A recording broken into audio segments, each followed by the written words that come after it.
didn't really give up photography. I just put down a camera for a little while and then came back. So there was a break between 99 and 2008 where basically I took photographs from 99 till about 2001 and then just didn't pick up a camera for like 4 years. In between that time, I did some stuff with MTV with a really good friend of mine, Fusion.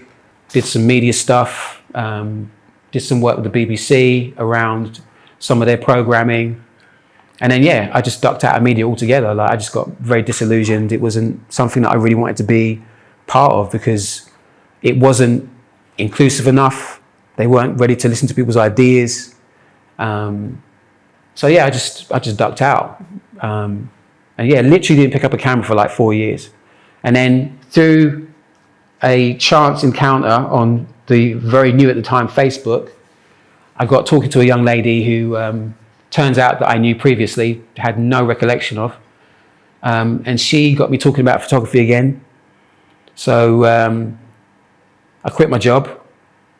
I moved out to Stockholm where she was and was in a relationship with her for, I don't know, like 5 or something years. And I had the very firm intention once I quit my job and moved to Stockholm of getting back into photography, doing fashion stuff. And yeah, I had this whole plan in my head all worked out. And I got there and the whole like photography like atmosphere had changed. So when I stopped, it was still film, but now it was all digital. And my girlfriend at the time was a retoucher, and she's a very good retoucher.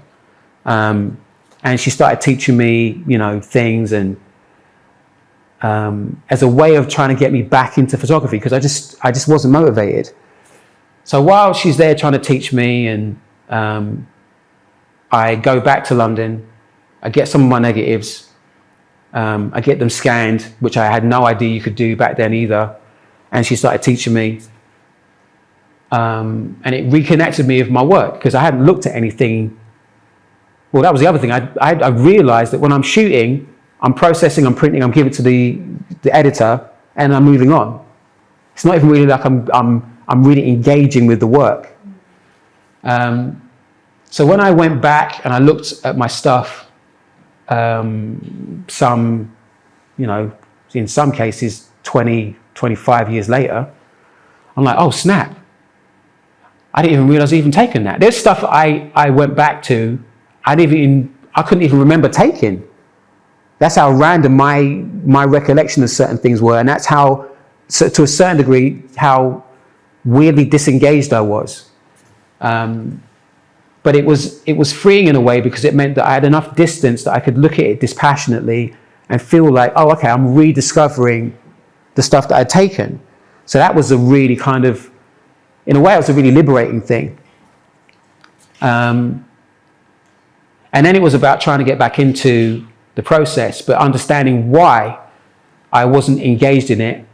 And it took me a good 6 months. But what I figured out is that, again, it wasn't about the photography per se. It was about the people that I was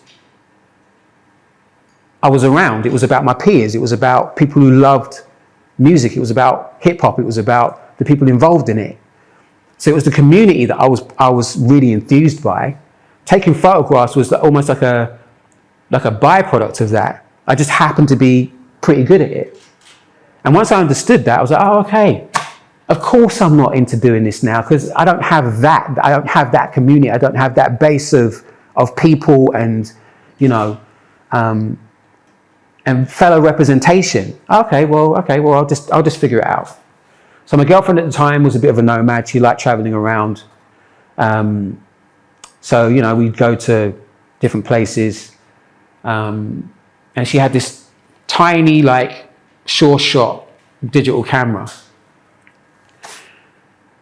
And I started, you know, asking if I could borrow it. And she was very, like, about it. But, you know, when she had a big camera with her, she'd be like, yeah, fine.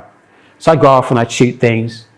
And it was then I understood, once I saw the photographs, it was then I understood, oh, wait. Because I had this really visceral dislike of digital, like visceral. So, but when I started taking photographs with this tiny little camera, I was like, oh wait, but it's not about whether it's film or digital, it's your eye. It's always been about your eye. It's not about the retouching aspect. It's just about what can you get within the confines of your frame. So once I could start like renegotiating my relationship with photography through digital, it was like, oh, okay, I think I can do this. So, you know, we went to New York and Panama, and those are two places that I really felt like I reconnected with what I was doing. So as a consequence of that, like, I generally don't tend to pick up my camera and it will happily gather dust unless I'm going somewhere on a plane. So, yeah, literally, I haven't been anywhere in like 2 years and there's literally dust all over my camera, which I should hopefully be dusting off end of March, hopefully. So, yeah, it's been an interesting kind of, I don't want to use the word journey because evidently that's not a word people like using anymore, but it has been a very interesting kind of path in terms of my work, in terms of my relationship to my work, rediscovering it, reconnecting with it, embracing it. Because again, there was times when I was just like, yeah, it's cool, it's all right. Like, I remember the first time my friend Fusion said, yeah, you should put your stuff in a gallery. I'm like, who the hell is going to want to see my stuff on a wall? Like, who's going to want to do that? I had no conception of that, like none. Whereas now, yeah, of course it should be on a wall. Like 100%. Like, why isn't it on a wall already? But that's a different conversation entirely. But yeah, my relationship with my photography now is one of just discovery. Whenever I go somewhere new, I will just take my camera and a whole bunch of film and just wander and just literally just discover. The one place that I keep going back to is Barbados. So my mum is from Barbados. I first went there when I was 11, which is the first time I actually used a camera. And the camera that I used was one that my grandfather gave my mum when she left to come to the UK. And I had gone there in 2014 for the first time in 17 years. One of my cousins told another cousin that I used to take photographs, and he got really excited and came to the house at like 5 in the morning to drag me out to take photographs of the sunset. And then through conversation showed me this Bayesian photography group on Facebook. Now, expectationally, I was like, oh snap, this is great. I get to see all this stuff in Barbados, and I was really excited. I go on Facebook.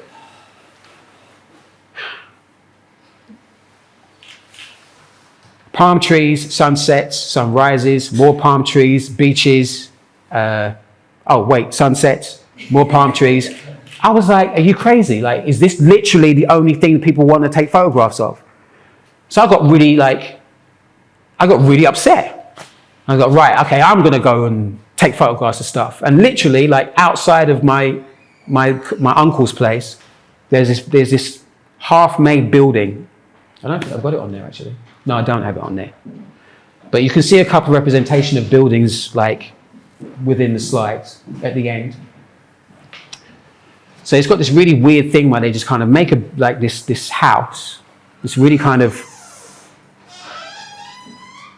just really weird looking house, kind of half built, all grey, and they'll have like these really weird jutting, like, you know, like almost like patios that kind of go nowhere. Like you could just walk off the end of it, kind of thing. And these buildings are just really weird and yeah, unfinished, because they'll start building them and they just run out of money and then that's it. So I found that really kind of compelling. So I just started taking photographs of these buildings. And then as I started going around, I just started taking photographs of other stuff. And then I was like, okay, this is what I want to do. I want to keep coming back every year and I want to keep documenting. I want to keep going around the island and just seeing and documenting the different people, places, you know, cultural representations. Because Because Barbados is a place, it kind of holds a very weird kind of position. Barbados is a place where, back in the day, to put it into context, Concorde used to fly to 4 destinations: London, Paris, New York, and Barbados. There is a Concorde, a plane, sitting in a hangar in Barbados. Something I didn't know until a couple of years ago, funny enough, 3-4 years ago. Even though you can literally fly over, and when you fly over, there's a hangar that says Concorde on the top of the thing. It literally says Concorde.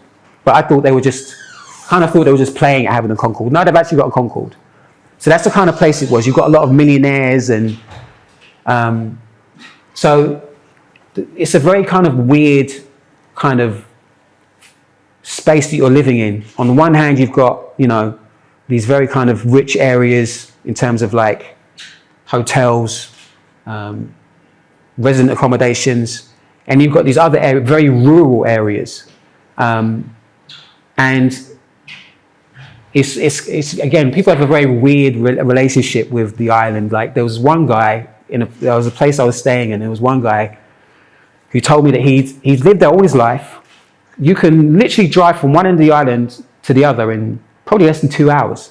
Said he'd never been to the top of the island before in his life, and he must have been in his 30s.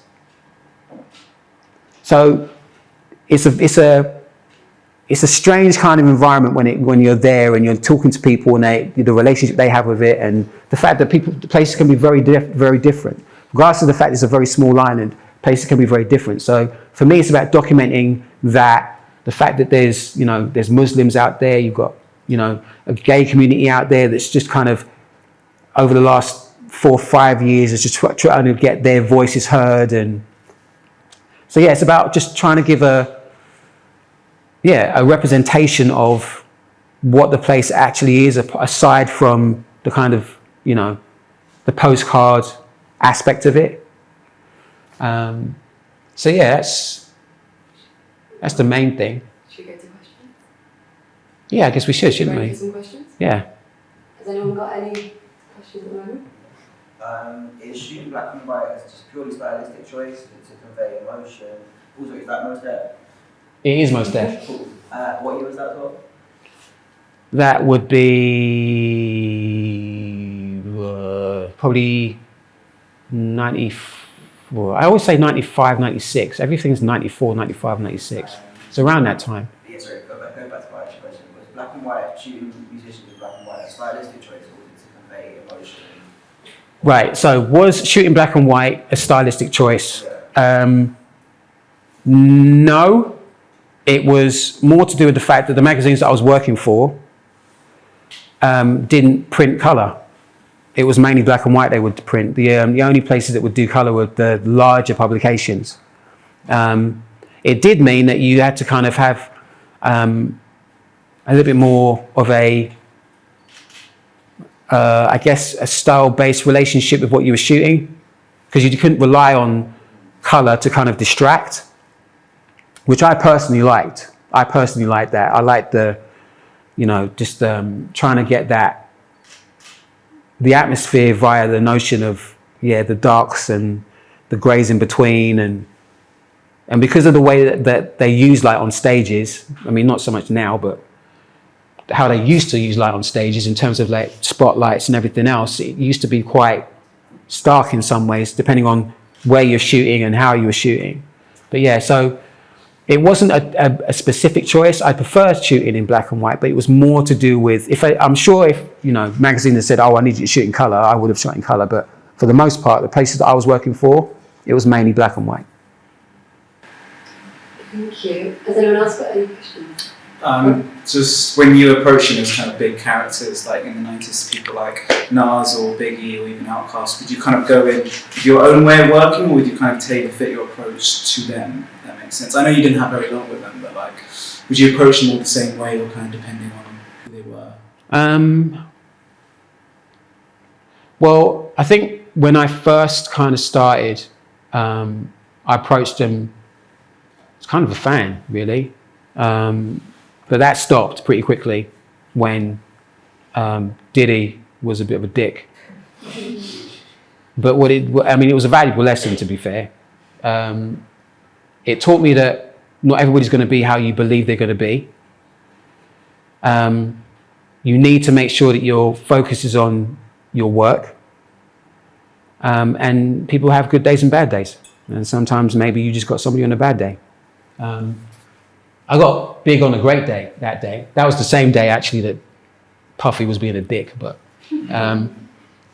yeah, I mean, it was, you had to kind of feel it out, because first off, you don't know where you're going to be. You don't know what surroundings you're going to have. So for me, in a way, thinking about it, who I'm shooting is secondary to where can I shoot them. So, you know, they're a face.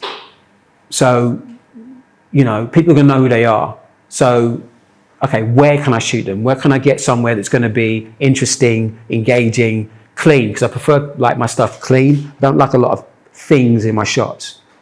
So as long as I could get something that was clean, I'd be good. So more often than not, it was about the relationship between the subject in the space as opposed to the subject. Mary was interesting because when my editor told me that I was able to shoot Mary, the first thing I did was look at him and say, listen, anyhow she gives me any shit, I'm walking, that's it. Because she had at the time, she had a bit of a reputation. She was going through some stuff. And, you know, I'm anticipating that she's going to be this person that everybody's been talking about. And I got there, and there's this photographer from, what was it, Time Out, and he had this little backdrop and he had his camera and all very like professional, overshot for his time because he was from Time Out, which meant that we got less time. I literally got about 15 minutes. Yeah, that was really annoying. But the point being is that she was amazing that day. So I got a really amazing shot. Outkast, funny enough, I was expecting a lot more out of them, right? So again, it's that whole expectational thing. So I'm expecting a lot more. I got pretty much nothing. I got like, the hotel was horrible. I had to take them outside. There was literally this hoarding that had been hastily erected because they was doing building works just across the street. So I just literally put them in front of this hoarding and just kept shooting. And when you look at the shot, like, this is Aquemini days. So Dre was dressing up in the most like outlandish gear like ever. And everybody's still trying to get their heads around it, but it's still working because they're freaking Outkast, right? And what I got was 2 dudes in black bubble gooses. So I was like, oh, okay. All right, so I wasn't expecting to get anything. Like, I'm shooting and it's, you know, it seems fine. They're cool, but I'm not getting anything. It wasn't until I came out of the darkroom with the contact sheet, I was like, oh, snap. Oh yeah, this looks really good. So much so that I ended up printing one when they came back, and a friend of mine got them to sign it for me. And I think Big Boy was like, yeah, she said he really liked the shot. So the relationship with people a lot of the time for me was about the space more than the people themselves. I generally tend to let people get on with what they're doing. Do what you know, with Mary, I kind of, you know, we're in a room, okay, cool. It's a hotel room, there's a bed, okay, lay on the bed. Yeah, that's great. Shoot. Yeah, so I didn't tend to kind of like orchestrate a lot of stuff. I just tended to leave people in their space and let them figure it out. Whereas now, if I'd had more time, maybe, if I had like a different space where I know there's more room to do things, yeah, I mean, there was loads of stuff I'd like to have done, but I just never got the opportunity. Do you ever see yourself trying to enter sort of the new hip hop scene, whether that be in the UK or overseas? Is that ever something to your work? I mean, it's hard to top what you've done. Oh, no. No? Nope. Again, from the perspective of what I'm there to do as a photographer, no. Like, it doesn't matter who you're taking photographs of. The aim of the game is to get a great image, right? So, yeah, I mean, I didn't know there were legends. Nobody knew there were going to be legends. Like, We just love the music. We just love the people. So for me, it was like, I just want to make sure that I get like the best representation that I can get within the very tight confines of what I've got, right? So for me, if it was,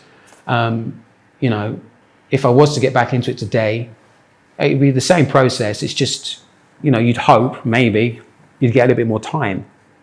But for me, I am so horribly specific when it comes to the stuff that I want to do. If it doesn't spark my genuine interest, I'm just not really about it, if I'm honest. Like, there's a guy called Odyssey, based out in Maryland, DC, although now I think he's in New York. An amazing MC, amazing producer. And there was a point where I'd have loved to have, because he used to come back and forth to London a lot, I'd have loved to have done some stuff with him. But again, it was a moment in time. And I'm not sure if I do that now, because I'm just not in that space. And again, for me, it would have to be something where it's just out of the ordinary. I don't want to just, go to a studio, go to a hotel and just take a photograph and leave. Like, I want to be immersed in my subject. Those are the kind of things that I really wanted to do. I wanted to be immersed with, that person, that be in their space, in their time. You'd look at old photographs in like the Post, where they, classic photographs of James Dean. There's a classic photograph of him walking down a New York street in a raincoat. And there's a series that the photographer did. So it goes from him looking super cool in the rain in New York in this raincoat to him being on I think it's his father's farm, dressed in like denim, all denim, looking kind of hillbilly-ish. So you've got his whole dimension, Those are the kind of things I'd want to do. I think it would have to be, it'd have to be like a really like, I almost got J Electronica. Like, somebody asked me to do J Electronica when he came over, but I knew they weren't serious because they never got back to me. And again, that's another thing. Like, I get asked to do stuff a lot, but again, it's one thing somebody opening their mouth and saying, oh yeah, I really want you to do blah, blah, blah. It's another thing entirely when it actually comes to the seeing through of stuff. I haven't got a lot of time for that. So, yeah. Maybe have like 2 more questions. Is there any more questions? 2? Yeah. I know everyone's path is really different, but what kind of advice would you give to someone who studied today? Yes. And this is where I could talk for a very long time, and I'm happy to come back and talk for a very long time about this specifically, because this is the most important part of this particular conversation right now. I have a mentor here today. I just started with another mentor, creative mentor, last week, and we speak about this very thing. And it's difficult to quantify in many ways, because everything seems so otherworldly. When you're presented with images of, people that are now iconic, and you're trying to give somebody who's starting out the whole notion of what's possible and what's doable, it can feel very kind of esoteric. But understand me when I say this is very important, that everything starts with a single step, which sounds really arbitrary, but it's true, right? Everything is process, everything is practice, everything is not being afraid to make mistakes, failing and failing hard, but understanding why you're failing, picking yourself back up and doing it again, and just not failing the same way. You'll fail differently, but not the same way. I'm not messing up the same way that I did before, right? You just have to be conscious of the fact that whatever you're doing now is not where you're going to be next week, next year, next 5 years, next 10 years, but you're not going to see it, so you just have to keep You just have to keep on with the process. Just rely on the process, trust in the process. And that's life. And that's what's really weird about it. When I was 17, you could not have told me that I'd be taking photographs of, people that I was listening to on the radio, let alone people that have now had like 30-year careers and are recognized across the world, across the planet for who they are and what they do. You're not telling me that, because that doesn't compute. How would I do that? Me and my friend Fusion, we had a TV show on MTV Base for a year. Again, how would I ever do that? But just by going through the process, learning, picking stuff up, being available, talking to people, engaging with people, understanding what some people need, what other people don't need. You're going to put yourself in areas where people can see you, and as long as they feel like you're the person they can relate to in terms of what they're looking for, yeah, they'll give you a shot. But if they can't see you, well, what are they going to do for you? Right? So a lot of it is just literally trust your process, whatever that is, because we can get into specifics, right? And again, I could be all day, literally I could be all day, but just trust in your process. Just get better every day. Again, pick up your stuff, keep shooting, mess up, understand, don't mess up again like that, keep moving. Keep moving, keep moving, keep moving. Get better every day. Because there's areas of my photography where you can see from one point to the next point to the next point, where hopefully incrementally I'm getting better every time. Right? So again, it's the same thing with anything, 10,000 hours, and I'm sure there's a lot of other mantras as well that kind of go along. But the point is that like once you get to a point where you're comfortable and it starts making sense, then you just add the next layer on, and then the next layer and the next layer, and yeah, that's it. Thank you. Cool. That is a great way to end. Thank you so much.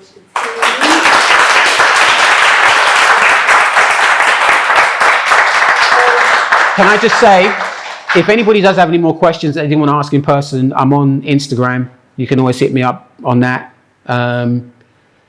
Yeah, or I'm going to be around for a while as well. It's T Dilla 71. So that's TEE Dilla 71.